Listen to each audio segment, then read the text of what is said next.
Good morning, student. Myself Indira Jain from Bharati College of Engineering and Technology, Civil Department. We are studying planning of a residential building. आज हम इसमें bedroom के design करते समय हमको क्या क्या कंसिडरेशन करना चाहिए उसके बारे में समझेंगे। जब हम बेडरूम डिज़ाइन करते हैं तो हम क्या क्या पॉइंट अपने इसमें हमको कंसीडर करना है, किस टाइप से उसको लेना है।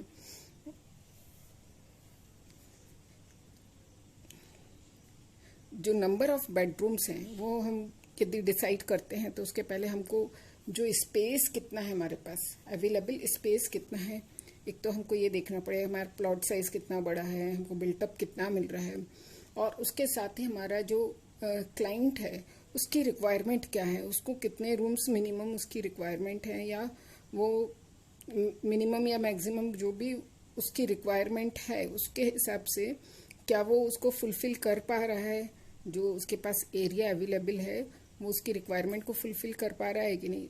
उसके अकॉर्डिंगली हमको उसको सजेस्ट करना होगा कि आप कितने बेडरूम्स बना सकते हैं उसमें, और साथ में ही उसकी रिक्वायरमेंट नंबर ऑफ बेडरूम्स के साथ किस टाइप के बेडरूम वो चाहता है।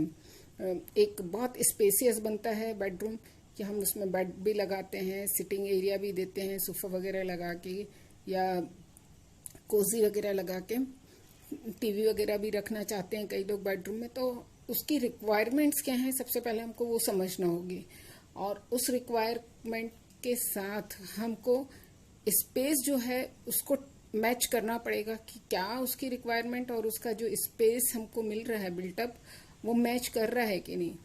उसके अकॉर्डिंगली हम उसको सजेस्ट करके डिज़ाइन कर सकते हैं। इसके साथ ही हमको ओरिएंटेशन जो है बेडरूम का ओरिएंटेशन वो भी क्लियर बहुत बारीकी से समझना पड़ेगा और देखना पड़ेगा कि प्रॉपर ओरिएंटेशन हमको बेडरूम में मिले, मतलब प्रॉपर सनलाइट आए, प्रॉपर वेंटिलेशन हो रूम का, क्योंकि हम अपनी लाइफ पूरे दिन का लगभग 40% टाइम जो है, मोर देन 40% टाइम बेडरूम में स्पेंड करते हैं।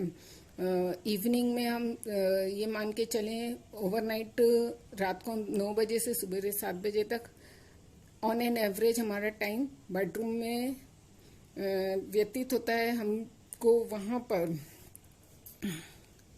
जो है हम रेस्ट करने के लिए, फिजिकली रेस्ट करने के लिए हमारा जो स्पेस है वो बेडरूम ही है। हमको हल्की फुल्की कुछ ऐसा रीडिंग वर्क करना है, म्यूजिक सुनना है, स्टोरेज ऑफ क्लोथ्स है, ऑर्नामेंट्स हैं, ड्रेसिंग्स हैं, ये सारी मतलब हमारी जितनी भी एक्टिविटीज़ हैं ये सब हमारे बेडरूम में होती है। इसके साथ ही कई लोग टीवी भी लगाते हैं, तो वो भी एक हमारा जो है एक्टिविटी बेडरूम में हो जाती है। साथ में बेडरूम जो है हमारा काफ़ी मतलब एक प्राइवेसी वाला एरिया होता है। तो जब हम बेडरूम डिज़ाइन करते हैं तो हमको ये सारी चीज़ों को, हमारी प्राइवेसी को सबको कंसीडर करके बेडरूम को डिज़ाइन करना चाहिए। बेडरूम में जो दरवाज़ा लगाते हैं हम, तो वो इस तरीके से अरेंज होना चाहिए कि उसमें जो लाइट है और वेंटिलेशन है वो प्रॉपर आए। इसके साथ ही उसमें प्राइवेसी भी मेंटेन हो, मतलब यदि हमारा बेडरूम और हमारा जो ड्राइंग रूम है, ये लिविंग एरिया है, उसकी वॉल कॉमन आ रही है, बीच में कॉमन वॉल दोनों एरिया के बीच में आ रही है, तो जब हम उसमें डोर का प्लेसमेंट करते हैं तो वो प्लेसमेंट कुछ ऐसा होना चाहिए कि हमारी जो प्राइवेसी है वो मेंटेन रहे। और जो डोर है हमको कोशिश ये करनी चाहिए कि एक कॉर्नर में आए, उससे हमको रूम के अंदर जो है मैक्सिमम यूटिलिटी स्पेस मिलती है। बीच में यदि हम डोर प्रोवाइड करते हैं तो सर्कुलेशन एरिया और बाकी कुछ एरिया बढ़ जाता है, जिसके कारण हमको फर्नीचर वगैरह लगाने में काफ़ी दिक्कत होती है, प्रॉपर अरेंजमेंट नहीं हो पाता है।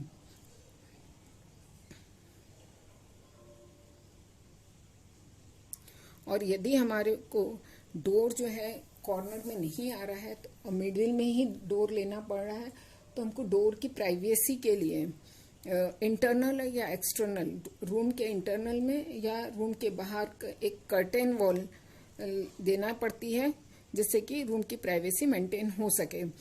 अब इसके साथ ही हम ये भी देखते हैं कि हमको बेडरूम में क्या क्या फर्नीचर्स या फिक्चर्स लगाने होते हैं। तो एक तो बेडरूम में सबसे पहले हमारा बेड आता है। अब बेड हमारी रिक्वायरमेंट के ऊपर है कि किंग साइज बेड लगाना है, क्वीन साइज बेड लगाना है, सिंगल बेड है या दो सिंगल बेड्स लगाने हैं। फिर उसके साथ बेड के साथ हमको कैबिनेट्स देना है क्या, साइड टेबल्स देने हैं कि नहीं, टेबल के और एक राइटिंग टेबल और चेयर देना है, टीवी देना है, ड्रेसिंग है, फिर वार्डरोब्स हैं।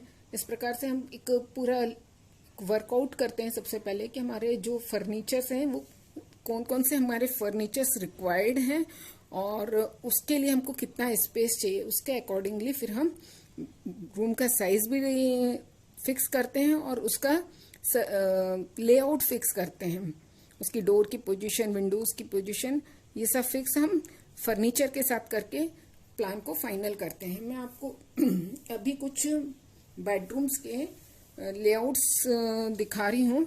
इनसे आपको थोड़ा क्लियर होगा कि हम किस किस टाइप से बेडरूम को डिज़ाइन कर सकते हैं। ये देखिए, आप एक ये है हमारे पास बेडरूम का डिज़ाइन।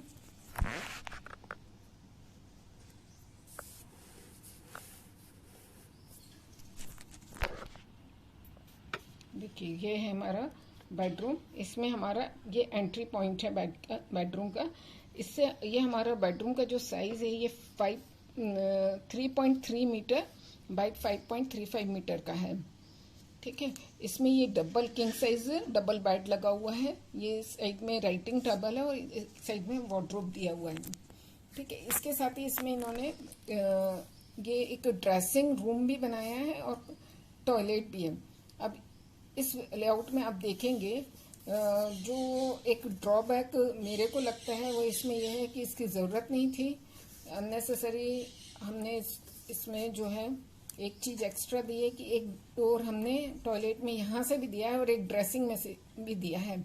हम इस डोर को क्लोज करके बेडरूम को हम पूरी प्राइवेसी भी हो जाती है, अच्छा भी लुक आता है, टॉयलेट यहाँ से नहीं दिखता है। हम ड्रेसिंग के थ्रू ही टॉयलेट दे दें और इस डोर को क्लोज कर दें तो ये रूम बहुत अच्छा हो जाता है। इसी प्रकार अब हम नेक्स्ट लेआउट देखते हैं। ये देखिए, एक और लेआउट है मेरे पास बेडरूम का। ये जैसे इसमें आप देखेंगे कि इसमें बेडरूम में जो है बीच में से डोर दिया हुआ है, यहाँ से डोर है, ये 2 सिंगल बेड्स लगे हैं और ये वॉल के ऊपर टीवी का अरेंजमेंट किया हुआ है। एक ड्रेसिंग रूम यहाँ पर दिया है और ये एरिया भी जो है इसको ड्रेसिंग और वार्डरोब के लिए डेवलप किया गया है। मतलब यहाँ से हम आए, एंटर हुए, ये हमारे बेड्स हैं, ये हमारा वार्डरोब है, ड्रेसिंग है और इसके थ्रू हम टॉयलेट में जा रहे हैं। तो ये इस तरीके से डेवलप किया हुआ है।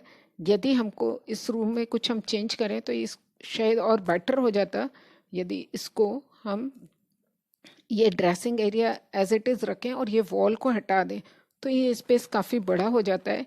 इसमें हम राइटिंग टेबल लगा सकते हैं और एक सोफ़ा लगा के सोफ़ा सिटिंग एरिया डेवलप कर सकते हैं। स्टडी एरिया बहुत अच्छे से डेवलप हो सकता है। इस पूरी वॉल पे स्टडी आ सकती है 2 लोगों की। यदि 2 चिल्ड्रंस के हिसाब से हमने ये बेडरूम डिज़ाइन किया है तो ये 2 जन के पढ़ने के लिए यहाँ पे हमको सफिशिएंट साइज़ मिल जाएगा 2 स्टडी टेबल रखने का और यहाँ पर एक कोजी सिटिंग या प्लेइंग एरिया डेवलप हो सकता है। तो उस तरीके से भी हम चेंज करके इस रूम को डिज़ाइन कर सकते हैं। तो जो हम मतलब परमिटेशन कॉम्बिनेशन के हिसाब से हमको देखना पड़ेगा कि हमारी रिक्वायरमेंट क्या है, एरिया कितना है और हम उसको कैसे कैसे वे में डेवलप कर सकते हैं। एक और डिज़ाइन में आपको बताऊंगी बेडरूम की। ये थोड़ा सा मैं आपको आपकी बुक में से कुछ प्लानिंग जो दी हुई है उसके पॉजिटिव और नेगेटिव पॉइंट्स बता रही हूँ। अब जैसे ये वाला रूम है, ये थोड़ा सा रूम साइज़ में थोड़ा सा स्लाइटली छोटा है, बहुत बड़ा नहीं है। इसमें टॉयलेट साइज़ भी थोड़ा छोटा है, लेकिन इसका जो लेआउट है आई थिंक और बेटर हो सकता था यदि हम इसमें जैसे इन्होंने दरवाजे खुलते ही पहले बेड लगा दिया है, वार्डरोब टॉयलेट की वॉल पे लगाई है, क्योंकि हमारा टॉयलेट इसमें छोटा है तो वार्डरोब भी हमारी बहुत छोटी सी बनी है। यदि यही वार्डरोब हम शिफ्ट कर दें इस वॉल पे, यहाँ पर हम वार्डरोब शिफ्ट कर दें, तो दरवाजे से जो थोड़ा सा हमारा व्यू भी कटेगा, तो हमारे बेडरूम की प्राइवेसी बढ़ जाती है और टीवी थोड़ा सा इधर शिफ्ट हो जाएगा। ये चीज़ को हमको हटा के dress writing table, study table window के सामने रखेंगे तो हमारे को प्रॉपर लाइट भी मिलेगी और थोड़ा सा स्पेस फ्री मिलेगा। यहाँ बहुत टाइट हो जाता है। ड्रेसिंग के बाद में बाजू में राइटिंग टेबल है, स्टडी टेबल है, ऐसा लग रहा है एकदम कोने में डाल दिया है। और लाइट यहाँ से आती है तो पूरी शेडो आपकी टेबल पे आएगी, जो कि आपके लिए कन्वीनियंट नहीं होगा। पीछे से लाइट नहीं आनी चाहिए जनरली। हमको राइट हैंड साइड से या लेफ़्ट हैंड साइड से प्रेफर करते हैं, क्योंकि जनरली हम लोग राइट हैंडर्स होते हैं, लेफ़्ट हैंडर बहुत कम लोग होते हैं। तो लेफ़्ट हैंड से जब लाइट आती है तो हम जो भी लिख रहे हैं तो शेडो हमारे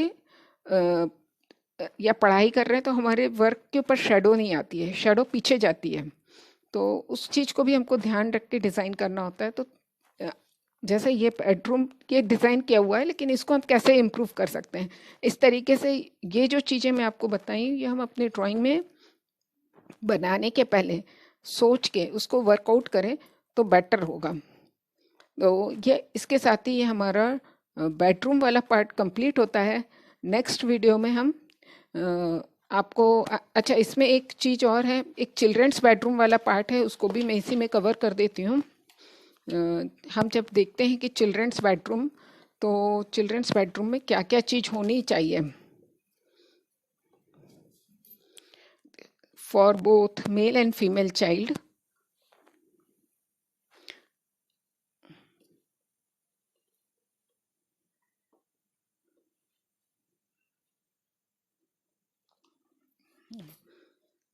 सेपरेट रूम में भी प्रोवाइडेड।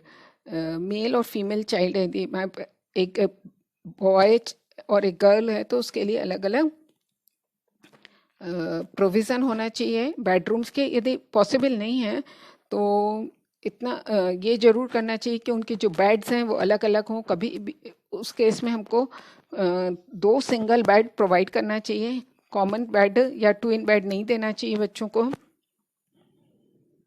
और चिल्ड्रंस रूम जो है कोशिश ये करना चाहिए कि पेरेंट्स के रूम के बाजू में हो, और उनके जो बेडरूम्स हैं उसकी विंडोज़ जो हैं जाली वगैरह लगा के कवर्ड होने चाहिए। उसमें जो हमारा सिक्योरिटी का है और कोई एक्सीडेंट ना हो जाए, उस सब चीज़ों का बहुत ध्यान रखना चाहिए। और बेडरूम्स के जो कलर्स वगैरह हैं, डिज़ाइन है, वो बच्चों के हिसाब से होना चाहिए। फर्नीचर जो है बच्चों की एज के हिसाब से डिज़ाइन होना चाहिए। यदि बहुत छोटे बच्चे हैं और हम बहुत हाइट का फर्नीचर लगा देते हैं, बड़ा बड़ा फर्नीचर लगाते हैं, तो बच्चों के लिए वो इनकन्वीनियंट हो जाता है। इसके साथ ही उनके लिए प्ले एरिया ज़रूर हमको उसमें डेवलप करना चाहिए। ये सारी चीज़ें हमको बच्चों के बेडरूम्स में डिज़ाइन करते समय यूज़ करनी चाहिए। अच्छा, ज़रूरी नहीं है कि हर घर में हमारे पास चिल्ड्रंस रूम के लिए प्रोविज़न हो। मिडिल इनकम ग्रुप या लोअर इनकम ग्रुप के पास इन जनरल नहीं रहता है। और कई बार क्या होता है कि जो मिडिल इनकम ग्रुप वाले यदि बच्चों के लिए अलग से कमरा बना भी रहे हैं तो वो ऐसा नहीं है कि अभी बच्चे की उम्र 4 साल है तो उसके हिसाब से फर्नीचर बना लिया, 10 साल के हुए तो फिर से फर्नीचर बना लेंगे। तो हमको कुछ ऐसा डिज़ाइन करना चाहिए कि हम उसको टाइमली अपडेट कर लें, बहुत मिनिमम कॉस्ट में, बहुत मिनिमम हमको चेंज करना पड़े और वो बच्चों की एज के हिसाब से कन्वर्ट हो जाए। तो कन्वर्टेबल टाइप का हमको कुछ फर्नीचर उसमें डिज़ाइन करना चाहिए। इसके साथ ही हमारा बेडरूम वाला पार्ट कंप्लीट होता है। नेक्स्ट वीडियो में हम पढ़ेंगे living area, dining area. Okay, thank you.